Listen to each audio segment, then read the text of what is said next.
좋으신 하나님의 은혜가 여러분과 여러분의 가정에 함께 하시기를 우리 주님의 이름으로 축원드립니다. 옆에 계신 분들에게 한번 인사합시다. 옆에 앉아주셔서 감사합니다. 옆에 앉아주셔서 감사합니다. 그래요. 자, 오늘 말씀의 제목은 내 증인이 되라라고 하는 말씀의 제목입니다. 하나님 앞에 증인된 삶을 살자라고 해서 증인이 되자라는 말씀, 지난주에서 계속해서 말씀을 살펴보고 은혜를 나누고자 합니다. 건강한 성도, 어떤 성도가 건강한 성도입니까? 한번 생각해 보세요. 내가 성도로서 건강하다, 어떤 사람이 건강한가라는 겁니다. 자기 예수 믿고 자기 좋아서 내 신앙 관리하기에 급급해서 그저 예배만 좀 나오고 뭐 이러는 것이 신앙인으로서 건강입니까? 건강한 성도라고 한다면 이 땅에 살면서 나를 구원하신 예수 그리스도를 믿는 믿음 가지고 예수 그리스도의 복음을 듣지 못한 자들에게 복음을 전해주고 그들로 하여금 예수 믿도록 만드는 사람, 그런 사람이 건강한 성도의 모습입니다. 진짜 신앙이 뭐이겠습니까? 한번 생각해 보십시오. 도대체 믿음이라는 게 뭘까? 우리 하나님 앞에 교회 다니면서 계속 믿음에 대해서 이야기하잖아요. 믿음이라는 것이 무엇일까라는 겁니다. 믿음이라는 것은 예수 믿고 우리가 죄사함 받고 내가 미래에 죽어서 천국 가는 것, 그것만이 믿음입니까? 아니죠.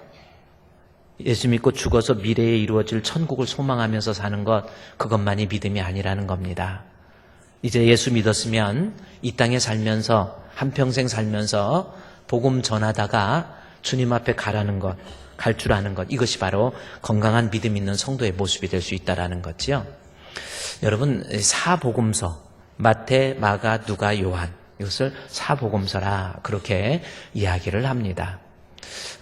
마태, 마가, 누가 이 사복음서, 요한복음까지 사복음서를 사복음서라고 그러고요. 공간복음에서는 요한복음이 좀 빠져나가죠. 그래서 왜 공간복음에서 요한복음이 왜 빠져나가느냐에 대해서는요, 이 사복음서에서의 원본은 마가복음입니다. 마가복음을 보고 마태가 1장에서 28장까지 쓴 거예요. 그래서 이 마가복음의 내용을 보고 마태의 입장에서 신학적으로 재구성한 것이 마태복음이고요. 그리고 마가복음을 보고 누가의 입장에서 신학적으로 재구성한 것이 누가복음입니다. 물론 공간복음, 요한복음도 마찬가지 마가복음을 참고했지만 요한복음은 특별히 이방 헬라인들을 위해서 그들에게 맞게 헬라의 언어로서 트랜짓, 번역을 했기 때문에 약간 공간복음에서는 좀 빠져나가는 부분이 있지만 어쨌든 사복음서가 우리의 신앙의 근간을 이루고 있는 복음서의 내용이에요. 그래서 이 사복음서, 특별히 마가복음의 내용을 이해하지 못하고 내가 신앙을 가졌다. 그것은 건강한 성도의 신앙이 아닙니다. 그런데 어쨌든 이 사복음서를 기록하면서 결론은 뭐냐면 예수님이 우리를 위해서 하늘 보좌 영광 버리고 이 땅에 오셨어요. 그리고 3년간의 공생애를 통해서 제자들을 가르치십니다. 그리고 우리의 죄를 대속해서 십자가에 못 박혀 모진 고난을 받으시고 십자가에 못 박혀 죽으시고 이제 부활하셔서 이제 40일 동안 제자들을 가리키고 승천하시면서 결국은 마지막 부탁이 뭐냐면 땅끝까지 이르러서 내 증인이 되라라고 하는 거예요. 그래서 사복음서의 내용, 예를 들어서 마태복음 1장에서 28장까지 상당히 긴 내용으로서 우리에게 설명하고 있는데 28장까지 내용, 마지막 장 28장에 가보면 결론이 예수님께서 이 땅에 오셔서 가르치시고 훈련하시고 십자가에 못 박혀 죽으시고 이제 부활하시면서 마지막 결론은 뭐냐면 28장 18절 말씀에 하늘과 땅의 권세를 내가 내게 주었으니 너는 증인이 되라 라고 하는 거예요. 예수께서 나와 말씀하여 이르시되 하늘과 땅의 모든 권세를 내게 주셨으니 너는 너희는 모든 민족으로 제자를 삼아서 아버지와 아들과 성령의 이름으로 세례를 베풀어라. 그리고 가르쳐서 지키게 하라. 제자 삼으라는 거죠.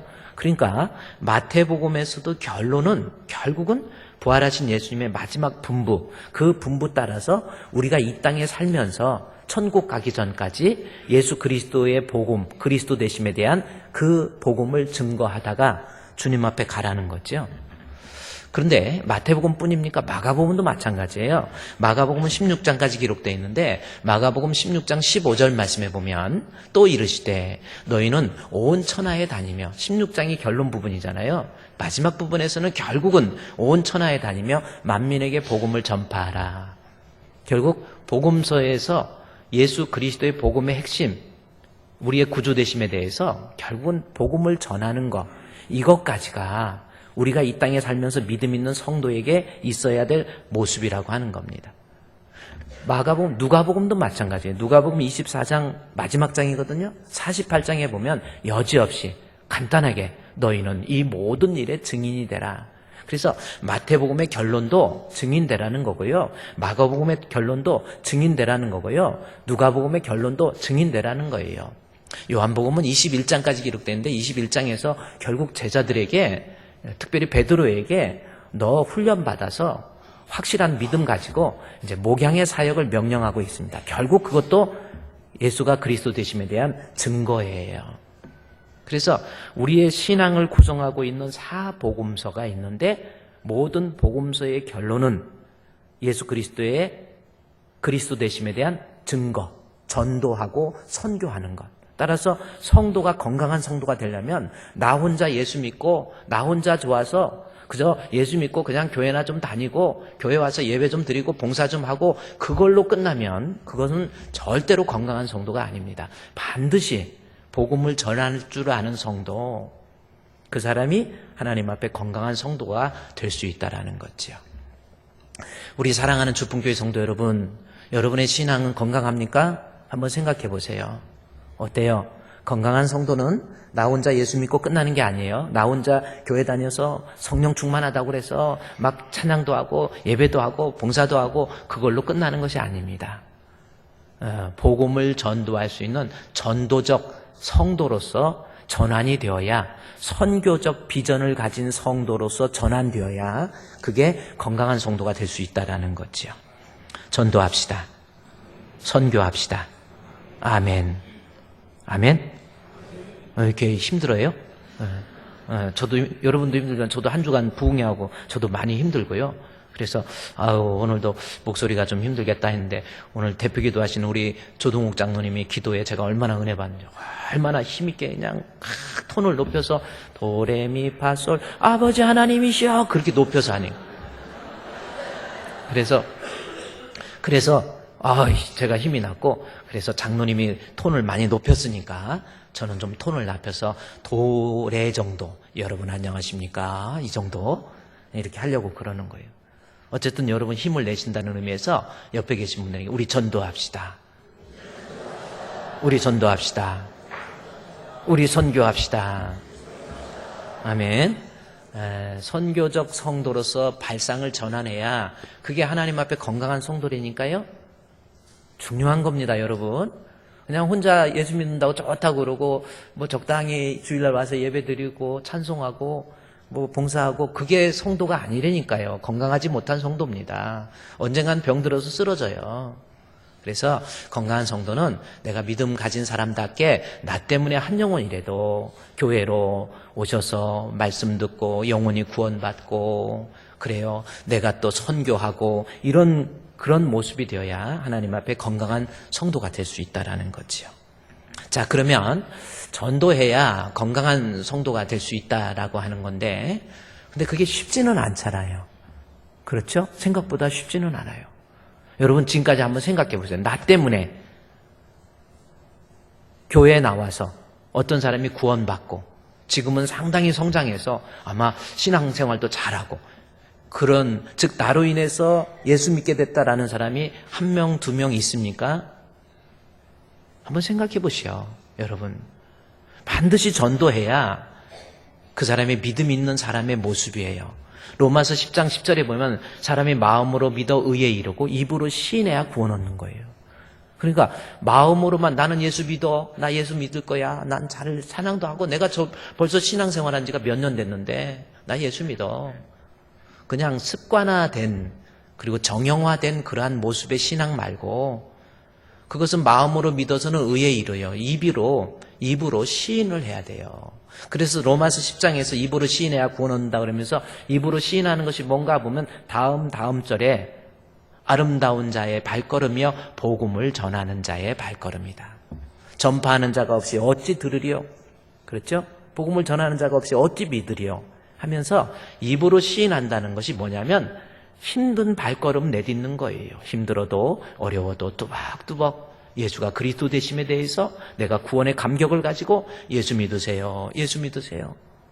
말로 전하기도 하고 몸으로 묻혀서 내 삶을 통해서 그리스도를 전하기도 하고 물질을 통해서 선교하기도 하고 이게 진짜 믿음이에요.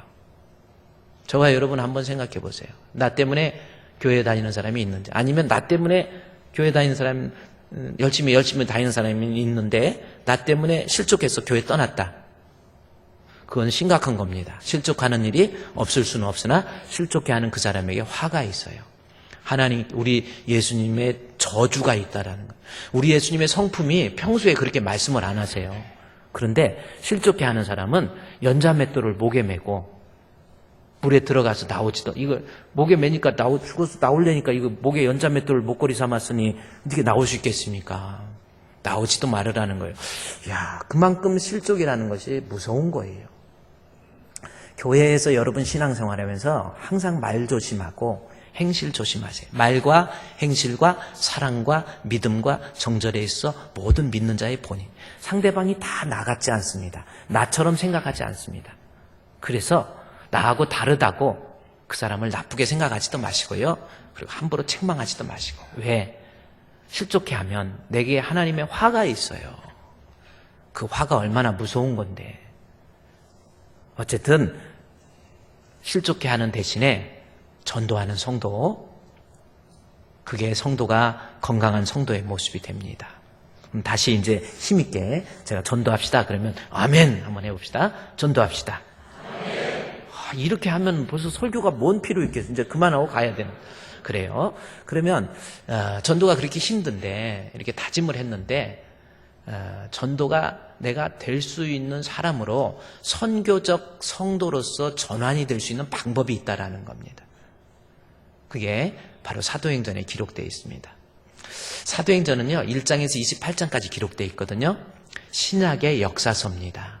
사복음서의 내용을 가지고 신약의 역사적 삶의 현장 속에서 어떻게 성령께서 역사하시는가라고 하는 것을 기록한 책이 사복음서예요. 그래서 사복음서 중에서 사도행전, 신약의 역사서를 제대로 이해하지 못하고 다른 내용들을 이해할 수가 없어요. 바울의 서신이나 다른 서신들을 제대로 이해할 수가 없습니다. 그래서 신약 성경을 이해하는 데는 반드시 사도행전이라는 것을 먼저 이해해야 돼요. 그래서 마태, 마가, 누가, 요한복음, 사복음서 이후에 사도행전은 AD 67년에 기록됐는데 제일 앞으로 끌어온 거예요. 로마서보다도 나중에 늦게 기록된 책입니다. 그런데도 로마서보다도 앞으로 끌어온 겁니다. 그만큼 신약 성경을 이해하는 데 있어서는 이 역사서를 사도행전을 이해해야만 된다라는 뜻이죠. 자, 그래서 오늘은 이 사도행전의 내용을 이해해야 되는데 이 사도행전의 내용은 사도행전 1장 1절부터 11절까지 말씀에 서론격을 가지고서 사도행전의 전체의 주제를 우리에게 설명해 주고 있습니다. 그래서 이 본문 사도행전 1장 1절에서 11장까지 내용을 이해해야 사도행전의 내용을 이해할 수 있고 사도행전의 이해가 바로 되었을 때에 다른 서신들 데살로니가 전서, 고린도 전서, 고린도 후서, 빌립보서 이런 것들도 이해할 수 있게 된다라는 거죠. 사도행전에 데살로니가 교회에 대한 이야기도 나와 있고 고린도 교회에 대한 이야기도 나와 있고 빌립보 교회에 대한 이야기도 나와 있고 다 나와 있어요. 그래서 역사적 배경 속에서 각 서신들을 빛을 비춰서 띄워줘야 그 서신들의 내용을 이해할 수 있기 때문에 그만큼 이 사도행전의 내용은 중요하다라는 거죠.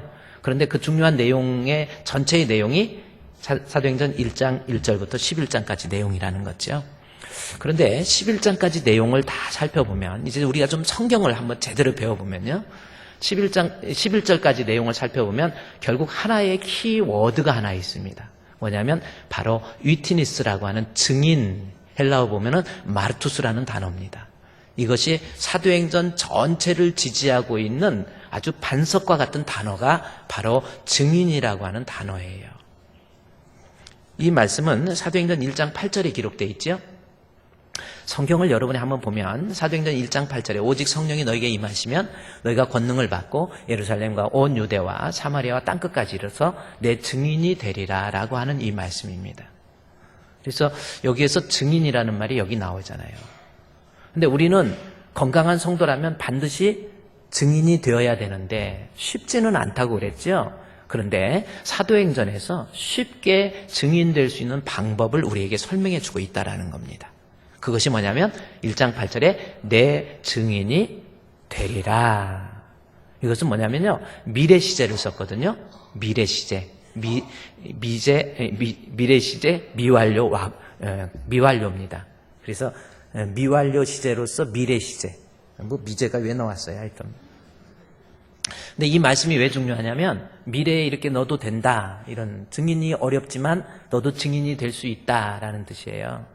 그렇기 때문에 1장 8절에서 결론적인 부분에서 너도 그렇게 힘든 전도, 그렇게 힘든 선교 할 수 있다 했기 때문에 앞에 1장 1절부터 8절 그 다음에 11절까지 내용을 다 이해하면 선교하려면, 전도하려면 다음과 같은 내용의 모습을 내가 갖추고 있으면 나도 선교의 사람, 선교의 비전을 공유할 수 있는 그러한 사람이 될 수 있겠다라는 거죠. 그래서 우리가 내 증인이 될 수 있는 방법이 무엇인가에 대해서 제가 지난주에 하나를 여러분께 말씀을 드린 겁니다. 그것이 뭐냐면, 이제 조건이 나와 있어요. 이런 모습을 갖추면 너도 증인이 된다. 조건을 갖추고 이야기하고 있는데 1장 1절부터 보세요. 성경 여러분 한번 보세요. 조건이 뭔가 1장 1절부터 3절까지, 그 다음에 4절부터 8절까지, 그 다음에 9절부터 11절까지 이렇게 해서 세 가지 조건을 갖추게 되면 나도 전도할 수 있는 사람이 될 수 있다. 그렇게 기록된 거예요. 우리 성경을 그대로 분석을 해보면, 성경을 좀 강해적으로 보면 바로 그 뜻입니다. 세 가지 조건, 이런 모습 같으면 너도 증인이 될 수 있다, 되리라 라는 거거든요. 바꿔 얘기해서 이런 세 가지 조건을 갖추지 못하고 선교한다. 그것은 난센스입니다. 그것은 해봐야 되지도 않고 한들 하나님의 영광 드러내기보다는 오히려 선교한다 치고 하나님의 영광을 가리는 불미스러운 선교, 이런 모습이 될 수 있다는 거죠. 그래서 반드시 우리가 증인 되려면 다음과 같은 세 가지 모습을 먼저 갖추고 있어야 된다는 겁니다. 첫 번째 1장 1절에서 3절까지의 말씀은 제가 지난주에 말씀을 드렸죠. 잠깐 중요하니까 똑같은 말 한다고 그러지 마시고요. 한번 복습을 좀 잠깐 해야 됩니다. 본문 1장 1절에서 3절까지 내용은 데오빌로라는 말이 나왔다고 그랬죠. 그래서 데오빌로여 내가 먼저 쓴 글에는 해서 갑자기 데오빌로라는 인물이 나왔다라는 거죠.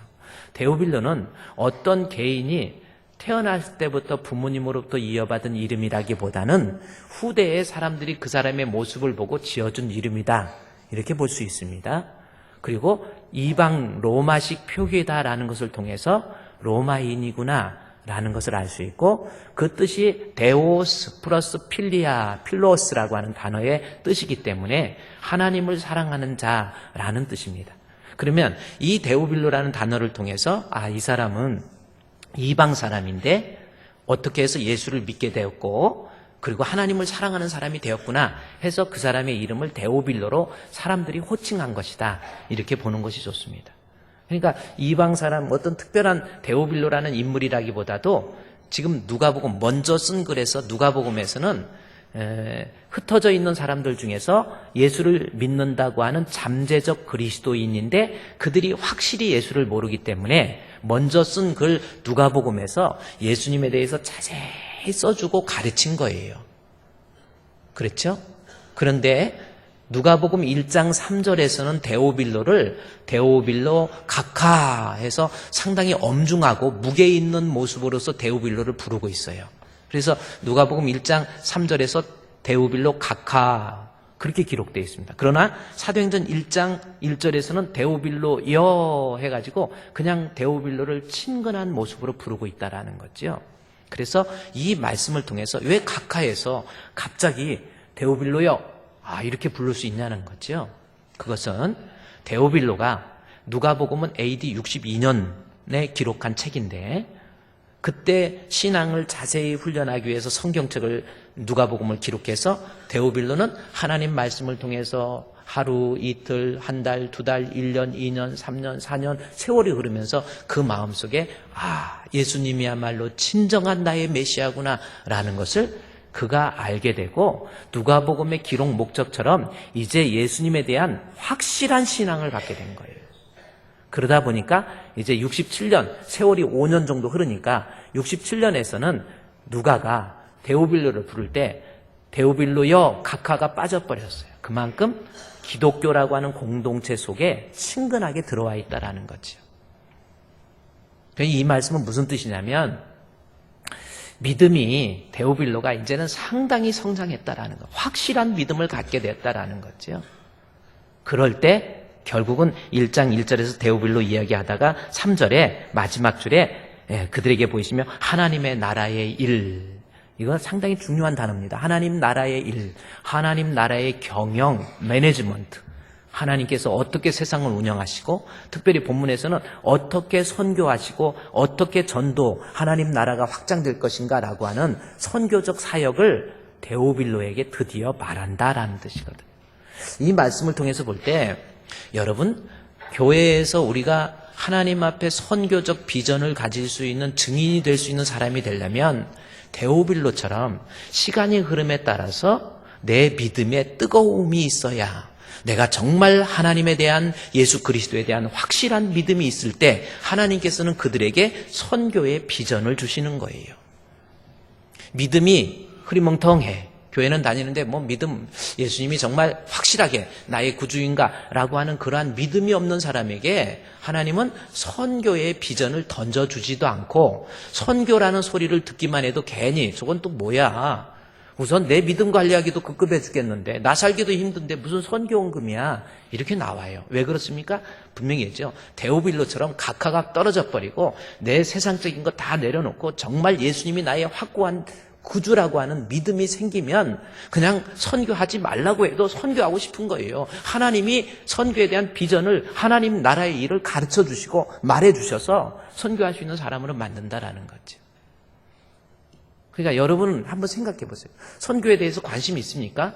제가 관심이 있냐 없냐, 선교하냐 안 하냐 그것을 물어보는 것이 아니라, 그러한 관심과 비전이 없다고 한다면 아직은 내 마음속에 선교할 만한 그릇이 안 돼. 다시 말해서 그리스도에 대한, 예수님은 내 죄를 없애시기 위해서 십자가에 못 박혀 죽으셨다고 하는 확실한 믿음을 아직은 갖지 못한 거예요.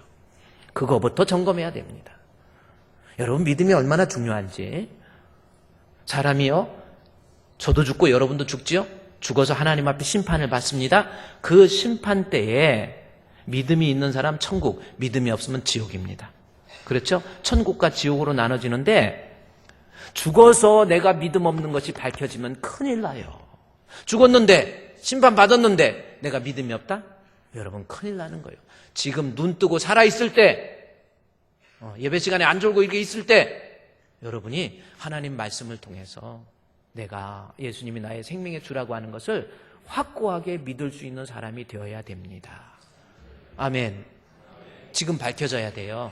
내 허물도, 내 실수도, 나의 깨진 믿음, 연약한 믿음, 불완전한 믿음, 믿음도 없이 그냥 교회 다니는 거, 이런 것들이 지금 살아있을 때, 내가 눈을 뜨고 있을 때, 내 호흡으로 호흡할 수 있을 때, 내 심장이 뛰고 있을 때, 이때 밝혀져야지. 죽어서 밝혀지면 큰일 나는 거예요.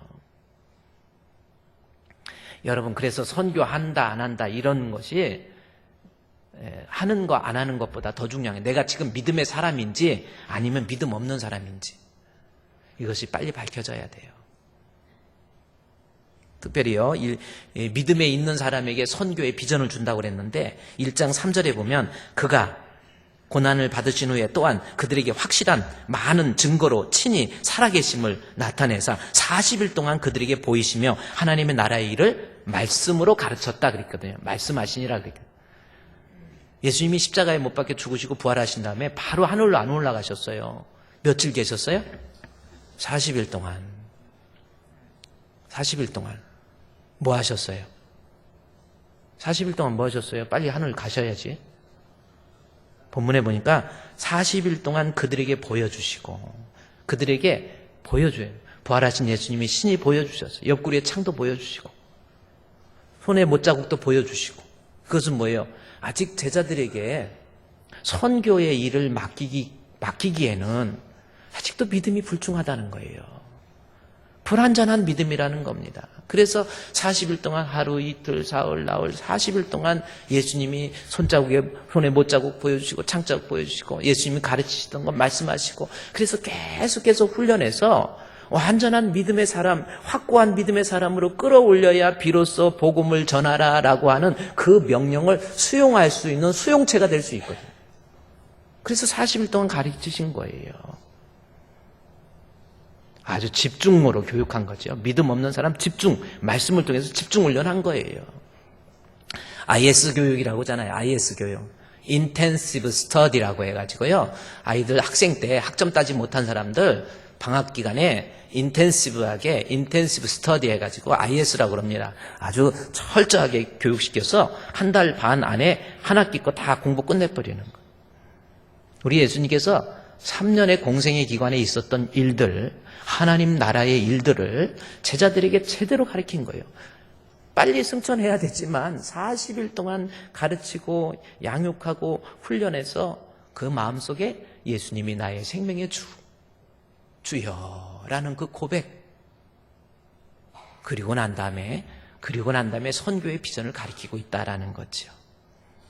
여러분도요, 이 땅에 살면서 주의 종을 통해서 주시는 하나님 말씀에 대한 철저한 교육을 통해서 내 안에 확고한 믿음이 생기고, 그 믿음이 있으면 자연스럽게 선교합시다 그러면 눈이 바짝 뜨져요. 전도하세요. 예, 알겠습니다. 이번에 제가 부흥회 하면서 많은 사람들이 참 저도 놀란 게, 그저 낮 집회 참석하려고 휴가를 내더라고요. 남자분들도. 우리도 30년 만에 부흥회 10월 중순에 미국에서 오신 허성원 목사님 모시고 부흥회 합니다. 남자들도 지금부터 10월달 여름 휴가를 그쪽으로 돌려서 휴가 내서 말씀 오셔서 들으세요. 그래서 그렇게 하려고, 거기는 휴가 내는데 우리는 그래서 부흥회를, 낮 집회는 그래도 휴가 내라고 하면 좀 그래서 빼고, 휴가 내면 요즘에 휴가 한다고 그러면 회사에서 되게 좋아한대. 왜? 돈 안 주니까. 그런다고 그래서 새벽 집회하고 저녁 집회를 하려고 그래요. 중요한 것은 뭔지 아세요? 이 땅에 살면서 하나님 말씀에 대한 훈련을 받아야 돼요. 이번에 집회 때 하나님 말씀을 듣고 훈련받고, 뭐 사람들이 다 그래요. 어떤 분은 저한테 그래요. 장경동 목사님이든 뭐 경동보일라든 누구든 와가지고 열심히 설교하셨는데 뭐 듣고 나니까 그때만 웃고 말았다 이거예요. 철저히 저는 이번에도 말씀으로 했어요. 하나님 말씀 아니면 더 이상 말하지도 말고 말씀 안에서, 그랬더니 정말 너무 좋아하세요. 막 저하고 같이 식사한다고 그러면서 식사 대접하면서 저를 쳐다보면서 눈물이 글썽글썽거리는 사람도 있고요. 하나님 말씀이 내 안에 들어가면요, 내가 확고한 믿음이 생겨서 나도 전도할 수 있는 그런 사람이 될 수 있다는 거죠. 여러분 한평생 살면서 이제 신앙생활이요, 제대로 합시다. 제대로 말씀 교육 받으시고요. 그냥 앉아가지고 그냥 아무 생각 없이 예배 끝나면 그냥 그러고 가고 그냥 적당히 예배 시간에 참석해서 이런 거 말고 제대로 말씀으로 훈련. 40일 동안 가르쳤잖아요. 따라합시다. 나도 IS가 되자. 또 IS 가갖고 뭐 이거 들고 막 이러고 다니는 IS 말고 좀 인텐시브, 집중, 스터디, 공부. 집중으로 말씀할 때는요, 말씀 들을 때 집중하세요. 그래서 이렇게 보면 말씀 들을 때 다 남들 은혜 받는데 혼자 이렇게 딴 생각, 눈을 보면 알거든요. 눈을 보면, 지금 딱 보면 알잖아요. 이게 누가 줬는지 딴 생각하는데, Let me have your attention, please. 저를 좀 보세요. 그래서 좀 여러분의 그 집중을 좀, 목사님 눈을 보고, 그래서 여러분의 심령에 정말 말씀을 통해서 내가 믿음이 들어가면 나 주님 앞에 선교하겠습니다. 전도하겠습니다. 이런 모습이 될 수 있다는 겁니다. 또 하나, 두 번째, 내가 선교적 성도로서 어떤 방향을 전환할 수 있는 그러한 사람이 되려면 이제 예수님께서 또 말씀하십니다. 1장 3절에서 하나님 나라의 일은 믿음이 확고하고 된 다음에 가르쳐 주셨죠. 그래서 선교할 수 있도록 만들어 주시죠. 그 다음에 4절에 아주 중요한, 여러분 한번 성경을 한번 제대로 이 누가복음의 저자 사도행전의 저자 누가가 왜 이 본문의 내용을 기록했는지 한번 성경을 한번 여러분이 보세요. 4절에 사도와 함께 모이사 그들에게 분부하여 이르시되, 사도들과 함께 모여서 우리 예수님께서 40일간의 교육을 다 끝내고 이제 종강하신 거예요. 그리고 그들에게 다 모여놓고 이제 마지막 분부를 하십니다. 분부하여 이르시되 예루살렘 떠나지 말고 내게서 들은 바 아버지께서 약속하신 것을 기다리라. 자, 요 말씀을 하잖아요. 그러면 우리는 이 내용의 본문을 그냥 예루살렘 떠나지 말고 약속한 거 기다리래 하고 그냥 넘어가지요. 그러나 이 말씀을 듣고 있는 예수님의 제자들과 그 주변에 있는 유대인들은 이게 어떤 말씀인가를 금방 알아듣습니다. 예루살렘 떠나지, 예루살렘 구약성경, 내가 약속한 것, 구약성경에서 하나님께서 그의 백성들에게 성령 부어주실 것을 약속한 거예요. 그 내용을 유대인들의 제자들에게 예수님께서 떠올렸어요. 그러니까 증인이 되리라라고 하면서 이런 조건을 갖추라라고 하면서 예루살렘 떠나지 말고 구약에서 약속하신 대로 성령 기다리라라는 거죠. 그렇게 이야기하시는 거예요. 기다리라. 그러면서 5절에 내가 요한은 물로 세례를 베풀었으나 너희는 몇 날이 못 되어서 성령으로 세례를 받으리라 하셨느니라. 자, 요 말씀 성령 받으리라 그랬는데 유대인들 지금 제자들에게는 생소한 단어를 하나 쓰고 계세요. 뭡니까? 성령 세례. 자, 유대인들은 성령에 대해서는 이제 알겠는데 세례에 대해서 또 생소한 거예요.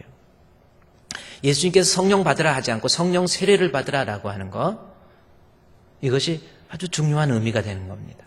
여러분, 세례라고 하는 것은 원래가 헬라어의 밥티조라고 하는 것은 물에 퐁덩 담그다라는 뜻입니다. 담궈서 죽은 거예요. 원래는 죽어야 돼요. 원래 물에 들어가서 죽는 거예요. 그래서 침례, 원래 세례 침례 하잖아요. 원래 푹 들어갔다 빨리 빼는데 원래는 딱 해갖고 숨이 끊어질 때까지 있다가 꺼내요. 이렇게 돼요. 그런 의미. 그러니까 뭐냐면 죽는다는 뜻이에요. 성령 세례라고 하는 것은 나는 이제 죽어. 나는 죽고 예수가 사는 거예요. 그게 성령 세례입니다. 이 말은 무슨 뜻이에요? 이제 네가 선교하고 전도하려면 아주 중요한 거 얘기하죠. 성령 세례. 뭐예요? 너는 죽고 예수가 사는 겁니다. 성령 주도적 인생으로 바꾸라는 거예요. 내 뜻, 내 생각, 내 혈기, 내 욕심 내려놓고 성령께서 이끄시는 대로, 성령이 디자인하시는 대로 내가 끌려가라는 거예요. 자, 그러면 좀 더 볼까요? 5절에서 그래서 성령 세례를 이야기하면서 본문에 그들이 모였을 때 성령으로 세례를 받으라 그랬더니 그들이 모였으면서 질문을 해. 예수께서 그들이 모였을 때 예수께 여쭈어 이르되 주께서 이스라엘 나라의 회복이 이때니까 하니 이르되 때와 시기는 아버지께서 자기의 권한에 두셨으니 너희가 할 바 아니요. 이 말씀이 나옵니다. 자, 성령 세례 받으라니까 이제 제자들은 어떤 생각을 하냐면 다른 질문, 이 질문의 6절 말씀이 왜 여기에다 누가가 기록했는지 누가의 저자 의도를 파악하세요. 저자가 왜 여기다가 모여서 예수께 여쭈어 이르되, 여쭈어라고 하는 것이 어떤 의미인지 아십니까? 헬라어로 여쭈어라고 하는 것이 최근에서 물어보다라는 뜻입니다. 에로톤이라고 하는 거예요. 이 에로톤이라는 것은 뭐냐면 막 서둘러 가지고 아니 지금 바로 그때입니까? 하고 막 서둘러서 여쭈어 하면 우리말로 여쭈어 이루되, 그러니까 공손하게 예수님 그러면 이스라엘 회복의 때가 이때입니까? 하고 이렇게 물어보는 게 아니에요. 막 제자들이 급해졌어요. 성령 받으라, 성령 세례 받으라 그러니까 제자들이 급해져 가지고 그래요 예수님 바로 이거네요, 바로 이때입니까? 물어보는 거예요. 그것은 무슨 뜻입니까? 예수님의 제자들이 이 말씀을 받을 당시에 예수님의 제자들은 예수님에 대한 메시아 사상에 대한 오해의 생각을 가지고 있었어요. 즉 예수님을 통해서 지금 로마의 속박으로부터 정치적으로 해방되는 것, 그것을 위한 메시아로서 그들이 생각하고 있었다라는 거예요. 그래서 예수님이 오셨을 때 그물도 버려두고 부모와 친척도 버려두고 주님을 쫓아다녔어. 3년간 열심히 쫓아다녔어요. 그래서 기적도 보고 능력도 봤어요. 그러면서 이 예수님은 우리를 육신적이고 세상적이고 세속적이고 정치적인 이 속박으로부터 우리를 건져줄 메시아구나라는 메시아에 대한 기대가 이 본문을 통해서 그대로 묻어나오는 거예요. 40일간 훈련을 받았는데도 그들은 어떻게 생각해요? 자기 뜻으로 메시아를 해석하는 거예요. 자기 생각에 우리를 구원해 주세요. 그래서 회복의 때다. 이 회복이라는 단어도 정치적인 회복입니다. 군사적 회복이에요. 뺏겼던 땅 다시 찾는 거죠. 그런 의미입니다. 그래서 이 말씀을 통해서 이 본문을 누가가 기록한 이유는 뭐냐면 지금 제자들의 사상과 생각이 바로 이거다라는 것을 가르쳐주고 있는 거예요. 그러니까 뭐예요? 너희들이 성령 세례를 받으라. 너희는 죽고 네 생각 죽고 네 계획 내려놓고 성령이 이끄시는 대로 네가 따라가야 비로소 너는 진짜 선교할 수 있고 진짜 전도할 수 있다라는 건데, 그래서 제자들은 자기 생각, 자기 욕심, 자기 계획, 이것을 십자가에 못 박지 못하고 아직도 죽지 않고 아주 파닥파닥 살아있는 거예요. 그래서 이 말씀은 결국 무슨 말씀이냐면 성령 세례를 받으라라고 하는 것은 성령이 내주하셔서 성령이 나의 주인이 되어서 성령께서 이끄시는 대로 네가 살아가고 성령께서 이끄시는 대로 네가 선교하라. 그래야 진짜 하나님 영광을 드러내는 증인이 될 수 있다라는 겁니다. 그러니까 여러분 한번 보세요. 8절에 오직 성령이 너희에게 임하시면 너희가 권능을 받고 예루살렘과 유대와 사마리아 땅끝까지 내 증인이 되리라. 요 내용, 성령의 임재와 성령의 내주가 다른 거예요. 그러니까 다시 보세요. 여러분 성경 보세요. 1장 4절에서 약속한 거 기다려라. 5절에 성령으로 세례를 받으라 라고 하는 의미는 성령을 받는다라고 하는 의미의 첫 번째 성령의 내주하심을 얘기하는 것이고, 그 다음에 8절에서는 성령의 임재를 얘기하는 겁니다. 자, 그러면 여기서 여러분이 한번 생각해 보세요. 내가 과연 성령 받았다. 좀 복잡합니까? 내가 성령 받았다. 무슨 뜻이에요? 성령 받았다라는 것이 무슨 뜻인가라는 겁니다. 우리가 성령 받았다 그러면 막 방언하고 막 떠들고 이것만 성령 받은 것으로 여러분이 오해를 하고 있어요. 그러나 내가 정말 성령 받았다라고 하는 것은 제가 한 권의 책을 여러분에게 추천을 해줄게요. 제프 브래드포드 롱이라고 하는 사람이 쓴 책이 있습니다. 성령으로 사역하라라고 하는 저 책이에요. 내가 어떤 일을 하더라도, 주의 일을 하더라도, 선교를 하더라도, 전도를 하더라도, 봉사를 하더라도, 성가대를 하더라도, 교사를 하더라도 반드시 성령으로 사역해야 그 사역을 통해서 하나님께서 영광 받으신다라고 하는 제프 브래드포드 롱의 책입니다. 근데 저 책을 보면서 우리가 알아야 될 것이 하나 있는데, 어떠한 자기 생각이나 자기 주장, 자기가 받았던 어떠한 자기 느낌, 이것을 성령 받은 것으로 착각하는 사람이 있어요. 잘 들으세요. 자기가 신앙생활하면서 어떻게 받아졌던 자기의 어떤 느낌을 성령 받은 것으로 왜곡해서 생각하는 사람도 있고, 또 마귀가 주는 확신이나 생각을 성령의 사역으로 오해하는 사람도 있고, 여러분 그렇습니다. 성령 받는다고 하는 것의 의미가 뭔가. 그래서 아까 그 성령의 능력으로 사역하라라고 하는 저 책 한번 다시 보면요.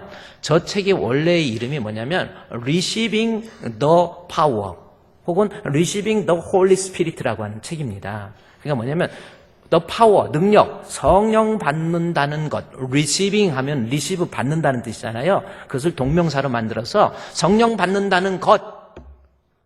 의미는 제가 붙인 거고, 원래 성령 받는다는 게 뭐냐는 거죠. 성령 받는다는 게 도대체 뭐예요?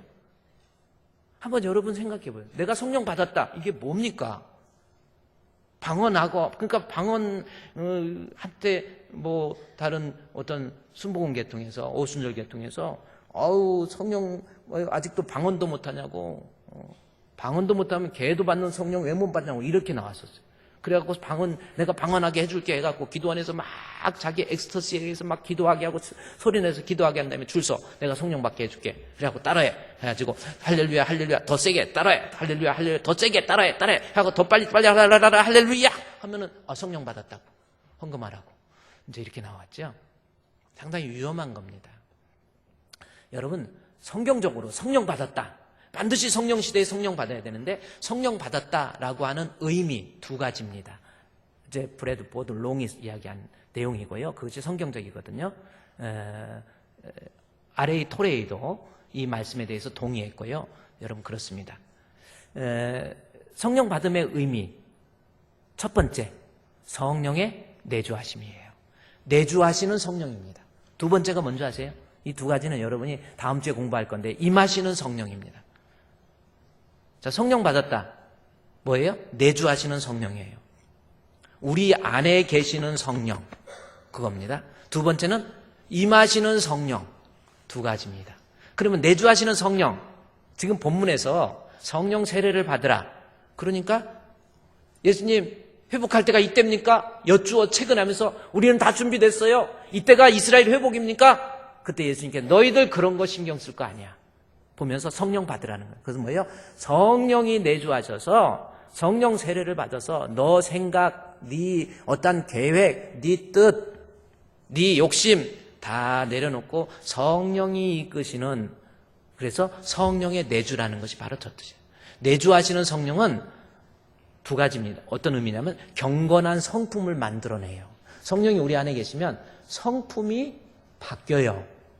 안 바뀌던데 우리 남편은 예수 믿은 지 얼마나 됐고 지금 성령 받았다고 저렇게 뛰고 있는데 하나도 성격 안 바뀌었던데요. 운전하다가도 이세희 저세희 18 계자녀 막 하고 그러던데요.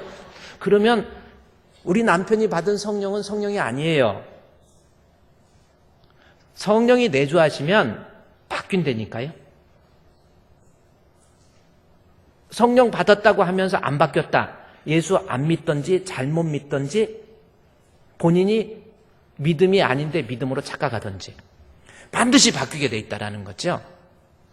제가 이렇게 목회하면서 보니까 사람 성격이 타고나면서 좋은 사람이 있어요. 여러분 타고나면서 좋은 사람이 있어요. 성격이 사람이 참 아주 사람이 성격이 참 좋은 사람이 있어요. 그 사람이 있고요. 또 한 사람은 뭐냐면 타고날 때 성격은 별로 안 좋아. 원래 족보부터 이제 예를 들어서 최 씨, 강 씨, 안 씨는 성격이 뭐라 그래요? 참 좋은 성격이잖아요. 근데 뭐 예를 들어서 나쁜 성격이라고 그래요. 막 성격이 불같고 막 가정에서 막 아내하고 막 싸우고 하고 막 참지 못하고 그냥 이런 사람들이 성령 받아서 바뀌는 성격이 있어요. 그래서 성령 받아서 좋아지는 사람이 있고 타고나면서 좋은 사람이 있어요. 여러분 우리 이재도 장님 제 앞에 있는데 성격 좋지요? 머리 2대8로 딱 넘기신 거 보니까 성격이 참 좋아요. 장로님 성격 그 좋은 것이 타고나면서 좋은 성격입니까? 아니면 정말 예수 믿고 내 안에 예수님이 계시고 그 성령 주도적 인생에 의해서 내 생각, 내 욕심, 내 혈기 다 내려놓고 주님 뜻이라고 한다면, 주님께서 나를 이끄신다고 한다면 어디든지 주를 따라가리라. 성령 주도적, 즉 성령 받아서 바뀌게 되는 성품, 그게 성령의 내주입니다. 그래서 여러분 우리 주품교회는 이래던 저래던 제가 얼굴 인물도 마찬가지예요. 타고나면서 이쁜 사람이 있고 타고나면서 처음부터 잘생긴 사람이 있어요. 그래 이렇게 보면은 막 어떻게 저렇게 생겼지, 이렇게 희한하게 생겼네, 못생겼네, 이런 사람도 있지만, 그렇죠? 근데 타고나면서 인물이 잘생긴 사람이 있어요. 지금 제 말 꼭 얘기하는 게 아니고 타고나면서 인물이 이렇게 보면 얼굴도 작고 뭔가가 이렇게 탁 하고 벌써 눈썹도 이거 문신 안 하고 이런 눈썹이 어디 있어요? 응? 이게 벌써 딱 이게 얼굴입니까? 이게 조각이지. 타고나면서 믿음이 좋으세요. 아멘 하니까. 타고나면서 잘생긴 사람이 있어요. 근데 인물은 타고나지만 인상은 후천적입니다. 그래서 인상은 후천적으로. 특별히 예수님의 안에 있으면 못생겨서도 이뻐져요. 확실히 그렇습니다. 그러니까 둘 중에 하나는 좋아야 돼, 여러분. 기왕이면 이쁜 게 좋잖아. 근데 예수 믿으면 정말 이뻐져요. 확실히 얼굴 이 근육 같은 것도 믿음이 있으면 근육이 달라져. 이 마귀가 들어가면 이 근육이 벌써 틀려지고, 와, 이러거든. 벌써 이게 근육이. 그래서 예수 믿으면 얼굴이 인물이 확 펴요. 그리고 뭔가가 이렇게. 그래서 둘 중에 하나는 잘생겨야 되는, 좋아야 되는데, 내가 볼 때 여러분은 진짜 예수 잘 믿어야 돼요.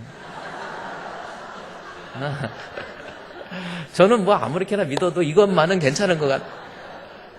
목사님은 왕자병이 아니라 왕자암 걸리셨어요. 그래. 네?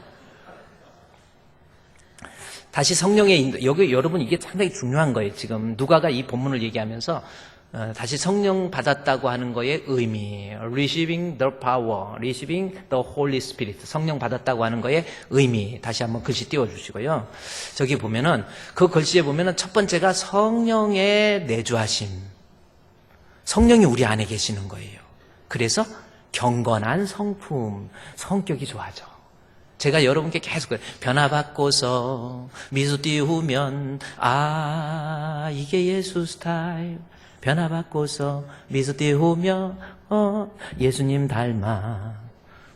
제가 5월달 가정의 달 이렇게 했잖아요. 그래서 아내하고 남편하고 마주보고, 여보 내 안에 성령이 계시니까 변화받고서 미소 띄우면 이게 예수 스타일. 변화받고서 미소 띄우며 예수님 닮아. 그래서 제가 신방 가면서 이걸 누구를 불러서 그 전주에는 우리 그 유명한 민경과 신봉열 둘이 불러가지고 했더니 제법 잘하더라고요.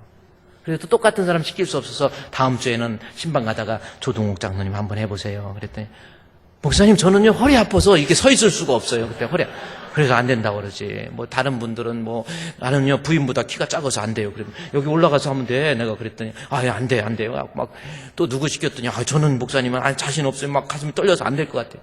그래갖고 또 신방 갔다 오면서 우리 이상구 장로님 계실 장로님 부부가 한번 해보세요. 그랬더니 저는 막 말 듣더니 얼굴이 빨개져가지고 못하시더라고. 못하겠다고 그러더라고. 그래서 할 수 없이 그때 부부들 쫙 6쌍 나오셔가지고 막 무루사도 선전 한번 해보고 이래 해봤죠. 정말 예수가 내 안에 있으면 내 성품이 바뀐다라는 거죠. 그래 이상구 장로님 시켰더니 그리고 이제 지나갔잖아. 그랬더니 지나고 난 다음에 신방 갈 때 목사님 안 한다고 했지만 집에서 둘이 엄청 연습을 했대. 근데 왜 안 시켰냐. 그래서 안 시켜서 또 실족할 것 같으니까 빨리 나오세요. 지금 나와서 한번 해야 되잖아요. 빨리 나오세요. 시간 없어. 오늘 나오세요. 안 시키면 실족하잖아. 도저히 안 되겠어요? 이렇게 안 한다고 하더니 집에서 나보고 신방 가면서 내가 물어보지도 않았어요. 그랬더니 목사님 그래서 두 부부가 집에 교회 오기 위해서 나오면서까지 연습했대. 변화받고서 미소 띄우면 했는데 왜 안 시켰냐고. 그래서 한번 해보실래요? 자, 다시 성령의 내주하심에 대해서 여러분 봅시다. 도저히 저분은 불가능할 것 같아요. 여러분 성령 받았다는 의미 우리 제대로 알아야 돼요. 성령의 내주하심. 내 성품이 바뀌어요. 내 성품이 바뀐다니까요. 성령의 내주하심은 성품이 바뀌고, 그래서 우리 주분교회에 확실하게 좀 바뀌세요. 어떻게 맨날 신앙생활하면서 인상 쓰고 다니고 목사님 봐도 그냥 어떤 때는 기분 좋아요, 어떤 때는 그러지 마세요. 좀 제발. 만나면 좀 목사님 안녕하세요, 반갑습니다, 부흥회 잘 갔다 오셨어요, 은혜 받았습니다, 그거 한마디도 못하고 죽는 사람도 있어. 죽기 전에 빨리 고백하고 그렇게 죽으세요. 여보한테도 여보 고마워, 사랑해, 고마워, 이렇게 나 같은 거 밥도 해주다니 정말 고마워 하면서 항상 그렇게 고마운 마음 가져야 돼. 그게 성령 받은 성령의 내주하심입니다. 근데 또 하나 지금 중요한 것은 본문에서 성령 세례, 너 죽어야 성령 세례 받아서 너 죽고 예수가 살아서 성령께서 예수님이 우리 안에 계셔서 성령이 디자인하시는 선교, 그래야 네가 감당할 수 있고 건강한 선교할 수 있다라는 거거든요. 내주하시는 성령이 경건한 성품뿐만 아니라 지혜를 얻게 됩니다. 여기서 지혜라고 하는 것은 하나님이 주신 지혜예요. 아주 중요하죠. 성령이 내 안에 오셔서 성령께서 내 생각과 내 뜻을 버리게 하시고 성령 주도적 인간이 될 때 그 사람이 비로소 선교할 수 있고 전도할 수 있는 거예요. 자기 좋다고 자기 열정에 의해서 중앙아시아, 키르기스탄, 아프가니스탄, 중앙아시아 몇 아시아 있죠? 이슬람 엄청 강합니다. 법으로도 이슬람, 그래서 블레스페미 로 해가지고요, 이슬람법에 위반돼서 버스 안에서 성경을 읽는다든지 무슨 만나는 사람한테 예수 전하다가 그냥 잡혀서 법도 없이 돌에 맞아 죽어요. 너무 무모하지 않습니까? 선교를 하는 건 좋아요. 그런데 선교의 열정도 좋지만 왜 내 맘대로 합니까? 왜 내 뜻대로 합니까? 내가 좋다고 선교하는 것 아니에요. 주님의 뜻을 받아서 성령께서 디자인하시는 대로, 성령께서 이끄시는 대로 우리는요, 주님 앞에 내 자신을 그야말로 진흙처럼, 진흙과 같은 날 빚으사 주님의 형상 만드소서, 주님의 뜻을 이루소서, 고요한 중에 기다리니 진흙과 같은 날 빚으사 주님의 형상 만드소서. 여러분, 선교 내 마음대로 하지 마세요. 그러다 사고 나가지고 중앙아시아 같은 데 가서 우리 선교하겠습니다, 나 선교하겠습니다, 나 이슬람을 위해서 선교하겠습니다 하고 열심히 가서 하다가 그냥 돌에 맞아서 죽고 이슬람한테 죽고, 그 생명이 얼마나 귀한데 왜 무모하게 죽어갑니까? 그리고 그것을 순교라고 하는 포장으로서, 그래서는 안 돼요. 성령께서 지시하는 대로, 하나님께서 가르치시는 대로 성령의 지혜를 가지고 선교해야지. 제대로 선교 훈련도 좀 받으시고 그래요. 예를 들어서 뭐 아프가니스탄 같은 데 가려면 적어도 선교 교육도 좀 받으시고 언어 훈련도 받으시고, 단기 선교 말하는 게 아닙니다. 아이들 직장도 그만둬 버리고 나 선교하겠습니다, 땅 밟겠습니다, 내가 밟는 것은 복음화 됩니다. 열정도 좋고 생각도 좋고 사상도 좋아요. 그러나 하나님이 지시하는 대로, 성령이 지시하는 대로 마게도니아로 건너와서 복음을 전하라고 하는 주님의 음성, 그것을 듣고 선교해야 돼요. 우리가 말레이시아에 선교하고 그 코타키나에 선교하고 필리핀 발라와 교회 짓고 몽골에 교회 짓고, 지금도요, 아까 얘기했듯이 선교해달라고 2천만 원씩 쇼핑백에 들고 와갖고 지금 몇 사람이 대기하고 있어요. 그거 선교 통장에다 그대로 놓고 있습니다. 기도하면서, 하나님, 올해는 캄보디아입니까? 베트남입니까? 기도하고 지혜 구하고 주님께서 인도하시는 대로 어디든지 주를 따라 주와 같이 가려네. 진짜 선교가 뭡니까? 그래서 예수님께서 제자들에게 너 성령 세례 받아. 아직도 네 생각, 6절에서는 아직도 네 생각, 메시아에 대한 내 생각, 내 주장 아직도 바닥바닥 살아있잖아요. 여쭈면서 채근하면서 빨리 이 나라 회복할 때 이것이 주의 일 아닙니까? 착각하고 있잖아요. 그러니까 예수님께서 너 그런 것 신경 쓰지 말고 성령 받아서 성령 주도적 삶이 가장 건강한 선교를 이룰 수 있다라는 겁니다. 우리 주품교회에 기왕 선교를 해도 정말 하나님 영광 드러낼 수 있는 선교해야지요. 제가 그 옛날에 우리 참 선교하다가 중앙아시아 이슬람 국가에서 선교하다가 이슬람 앞에 잡혀가지고 목배임 당하고 비참하게 죽어가는 거 여러분 어떻게 생각하십니까? 얼마나 귀한 생명인데 자식 잃은 엄마 그게 과연 꼭 순교했기 때문에 좋은 것인가요? 조금 더 지혜가 있어야 되잖아요. 조금 더 주님이 원하시는 것이 무엇인지, 주의 뜻이 무엇인지 분별하면서, 그래서 선교하기 전에 성령 임하심을, 내주하심을 구하면서 주여 주여 이제 선교를 떠나는데 우리 주님이 함께 해주시고 우리 주님이 지혜를 주셔서 잘 감당하는 사람이 되게 해 주시옵소서. 그래야 선교에서 주의 영광 드러내고 그 선교를 통해서 여러분이 하나님 앞에 복을 받습니다. 오늘은 여기입니다. 선교 증인될 수 있는 방법, 믿음 충만하면 하나님이 비전을 주십니다. 두 번째는요, 성령을 내주하셔서 내 뜻, 내 생각 내려놓고 주님의 뜻을 구하면서 선교할 수 있는 우리 성도 되시기를 주의 이름으로 축원드립니다. 하나님 감사합니다. 주님의 뜻이 무엇인지 기도하고 구하고 간구하고 그래서 주님의 뜻에 이끌려서 선교 감당함으로 하나님 영광 크게 드러낼 수 있는 우리 주품교회 되게 해 주시옵소서. 예수님의 이름으로 기도드리옵나이다. 아멘.